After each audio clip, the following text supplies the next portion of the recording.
Bismillahirrahmanirrahim. Assalamualaikum warahmatullahi wabarakatuh.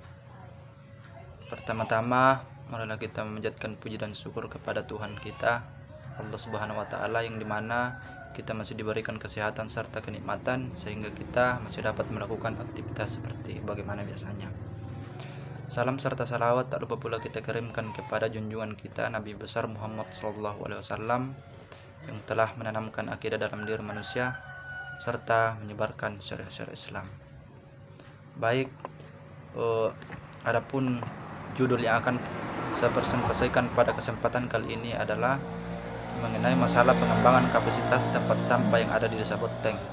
Jadi ada beberapa poin yang harus saya jelaskan di sini. Yang pertama adalah pengertian pemberdayaan, kemudian yang kedua adalah tujuan pemberdayaan, kemudian yang ketiga adalah alur pemberdayaan, kemudian yang keempat itu gambaran umum sosial ekonomi Desa Boteng, kemudian yang kelima itu adalah analisis permasalahan di lingkungan Desa Boteng, kemudian yang keenam menerapkan konsep pemberdayaan terhadap masyarakat.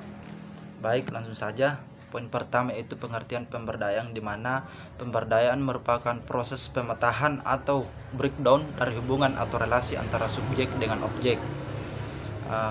Kemudian proses ini mementingkan adanya pengakuan ataupun subjek akan kemampuan atau daya power yang dimiliki oleh objek.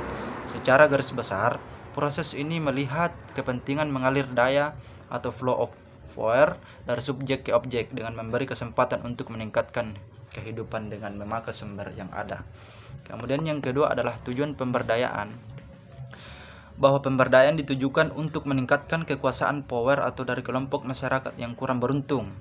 Pemberdayaan pada dasarnya menyangkut dua kata kunci. Yang pertama itu adalah kekuasaan, yang kemudian adalah kekurangan atau keberuntungan, yang dimana kekuasaan yaitu mengenai elit politik yang menguasai jalannya pemerintahan. Kemudian yang kedua adalah kekurangan atau keberuntungan atau baiknya dikatakan sebagai lemahnya kekuatan yang dimiliki oleh salah satu kelompok masyarakat yang menyebabkan mereka menjadi kurang beruntung. Kemudian poin ketiga adalah alur pemberdayaan, yang dimana poin pertama itu observasi, kemudian sosialisasi, kemudian pemberdayaan dan peninjauan kembali, yang dimana observasi adalah sebuah langkah awal yang dilakukan untuk mengetahui situasi, kemudian sosialisasi adalah langkah yang dilakukan untuk memberikan sebuah edukasi terhadap masyarakat untuk mengembangkan sebuah permasalahan yang ada di Desa Boteng. Kemudian yang ketiga adalah pemberdayaan. Pemberdayaan dilakukan ini adalah setelah melakukan sosialisasi terhadap masyarakat. Kemudian keempat adalah peninjauan kembali, yang dimana peninjauan kembali dilakukan setelah adanya pemberdayaan yang kemudian dilakukan dalam tahapan yang terakhir. Kemudian adalah gambaran umum sosial ekonomi masyarakat Desa Boteng.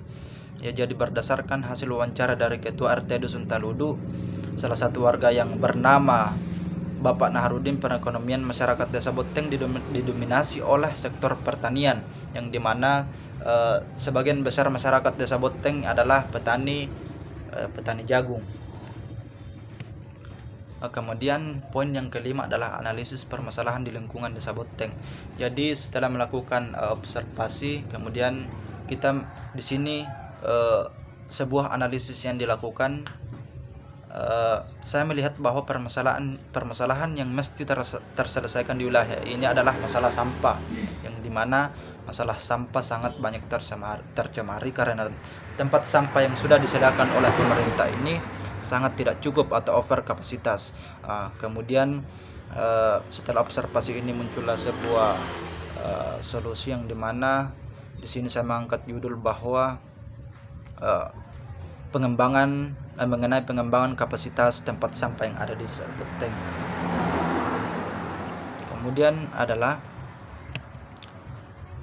poin keenam, yaitu penerapan konsep pemberdayaan terhadap masyarakat. Jadi pemberdayaan dalam suatu masyarakat dapat dilakukan dengan berbagai cara, terutama melihat kondisi sekitar tempat yang akan diberdayakan, kemudian kondisi sosial ekonomi masyarakat.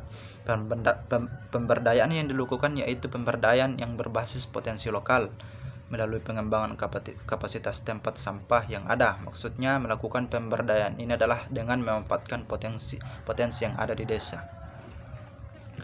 Jadi Setelah melakukan pemberdayaan dengan beberapa tahap, yang pertama tadi adalah observasi, kemudian tahap sosialisasi, kemudian ketiga adalah tahap pemberdayaan, didapatlah kesimpulan adalah penelitian yang penulis lakukan di Desa Boteng tentang penggemukan atau pengembangan tempat sampah ini adalah salah satu permasalahan yang sangat urgen yang harus terselesaikan oleh pemerintah.